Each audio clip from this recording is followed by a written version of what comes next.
Well, the Cyclones continue their summer of signings and adding another returnee from last season. It is forward Lee Lapid getting set for what will be his sophomore season as a pro and his second season, of course, here with the Cyclones. Laps, hopefully enjoying the summer. I want to talk a little bit about your offseason, but first, let's just start on the fact that the weather is warmer. It's a little nicer outside. There's less to do. Hopefully, you're taking advantage of the downtime here in the offseason.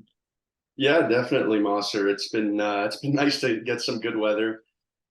Just been fun to be back home with family, friends after a long season and just reset, relax a little bit. And but it's hockey time now, so everybody's getting excited for the upcoming season.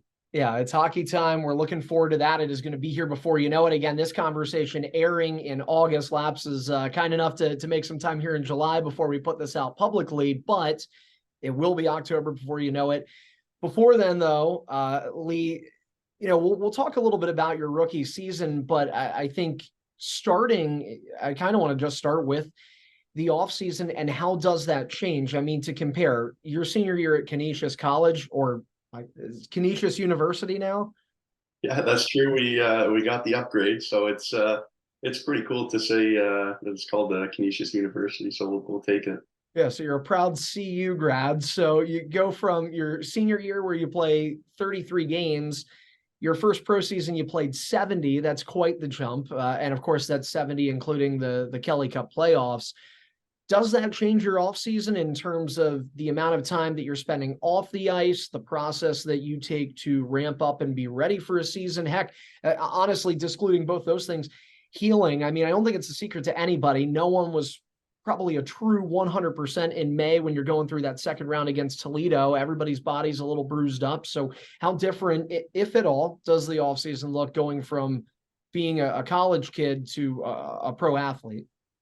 Yeah, it definitely changes. I guess this is my first off season as after my first pro season. So I've taken some time to kind of heal up and let the body just rest and heal and reset because I've never played so many games in a season until this past year. So the body definitely it takes a toll or the game takes a toll on the body, and you can't really go year round training and playing. You got to rest a little bit, and so I've taken some time to do that, and focus on just helping myself physically, of course, but mentally too. Getting away from the game helps, and it just helped to bring that love and that passion for the game even more when the season rolls around. But took a little bit of time off, and then now obviously I'm back in the gym, skating a little bit, and just slowly beginning to ramp up my training and hopefully be ready to go by the time training camp rolls around.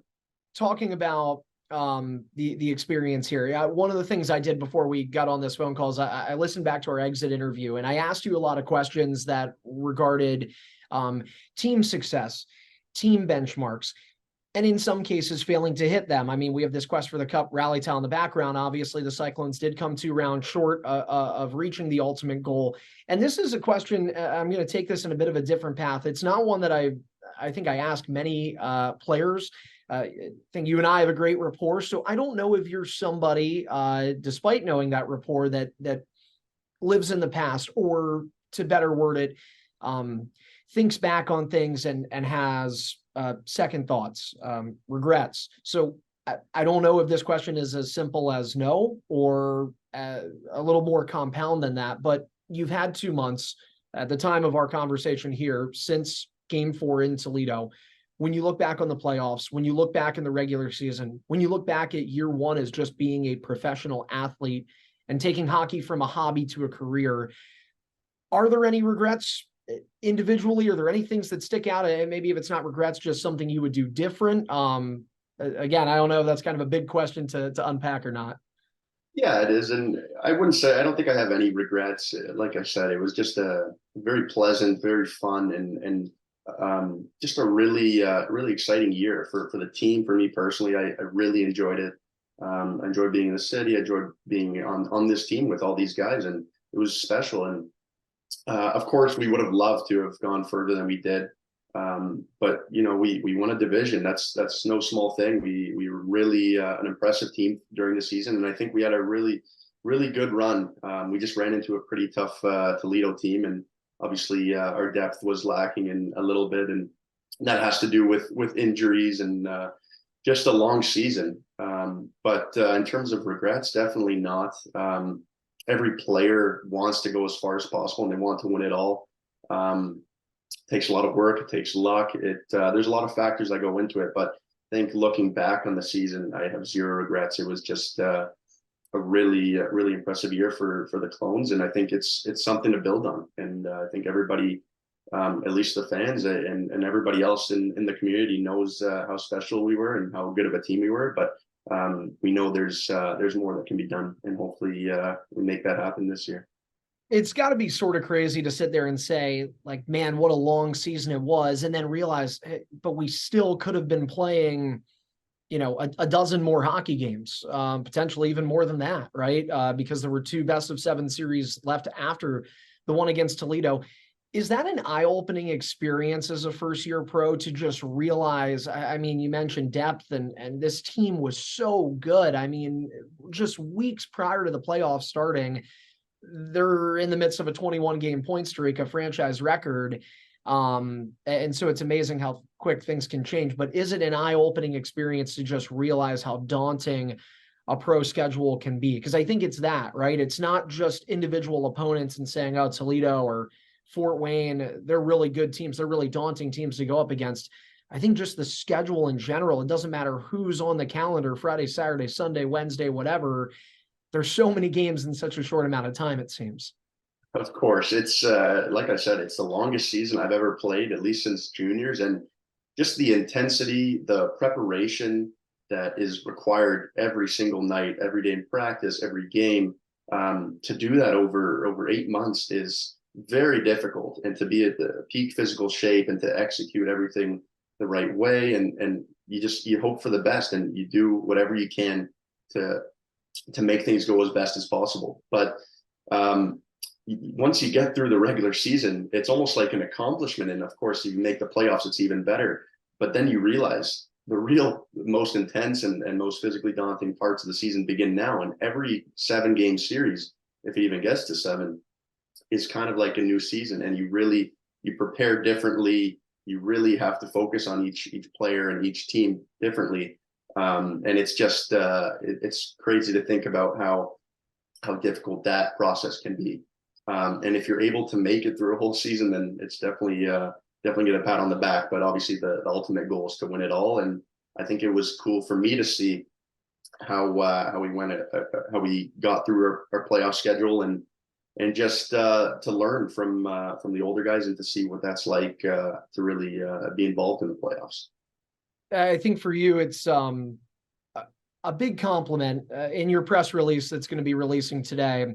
There's quotes from you. There's quotes from Jason Payne, head coach and director of hockey operations. When we first met you, when the Cyclones fans first were introduced to Lee Lapid a season ago, we learned that you and Coach Payne had gone way back to when you were a kid playing junior. I think one of the coolest compliments he gives you here is he says he's a Swiss Army knife. And that just speaks to versatility. And boy, did we see it your rookie season: penalty kill, power play, center, wing, defenseman, everything but goaltender. And we had joked about that in some of our conversations during this past season. What does it mean to have the respect of your peers? And I know some of the veterans too, Lee. I mean, you know, Louie and Viver, I remember last year, and when they talked about the rookies, when they talked about some of the young guys that were contributing, especially over the course of that point streak where it felt like it was a different hero every game, they brought your name up a lot. So what does it mean in one season to have the admiration of your coach, to say those kinds of words, and to have the leaders in that dressing room speak so highly of you, and you're just a 25-year-old kid trying to get his footing in the pro game? Yeah, it was huge for me. I think just to get any kind of compliment from some of the vets and the coach especially, it's a huge confidence boost, especially for a rookie.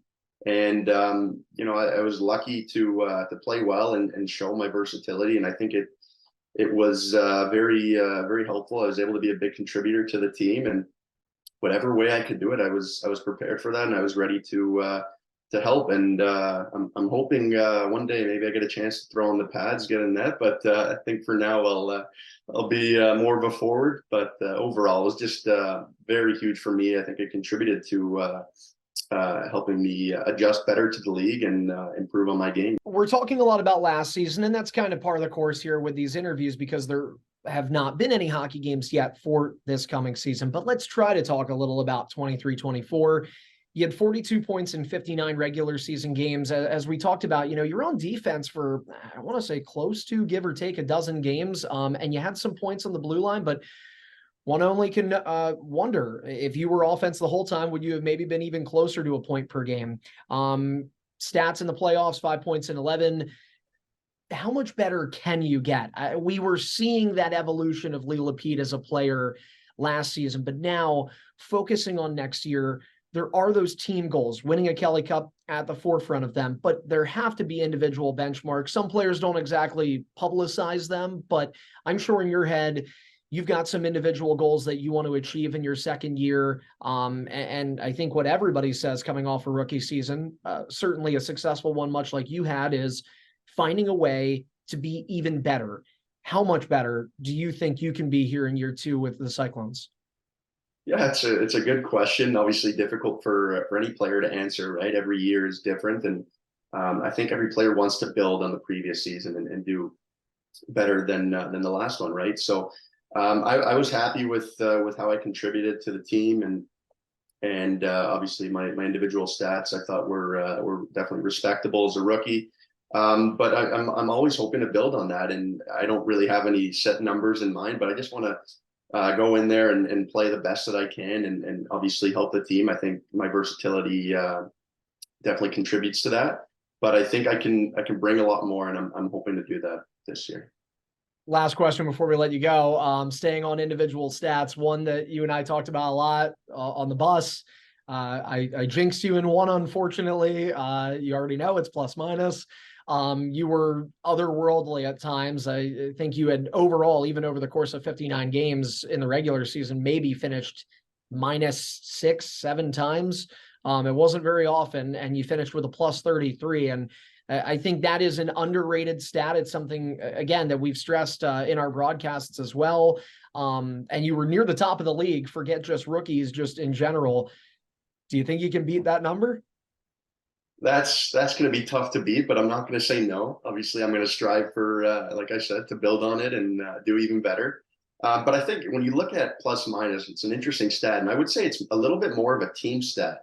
Obviously, I think my play and it can help to that. It can help for sure. And like I said, I pride myself on playing good defense and then translating that to offense on the other side of the ice. But I think I was very fortunate to have good line mates throughout the year, and obviously defense has to be on top of their game too. And all in all, when everything kind of lines up, you're on the ice for more goals than you are against. So, and that's obviously the goal. So I think looking back at it, I was pleased with how it went, but definitely a big thanks to the rest of the team.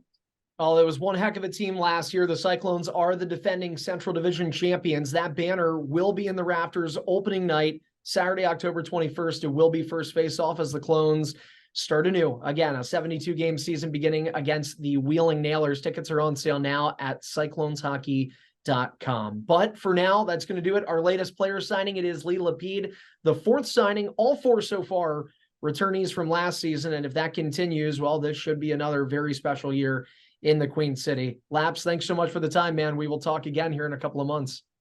Awesome. Thanks, Monster. Looking forward to it.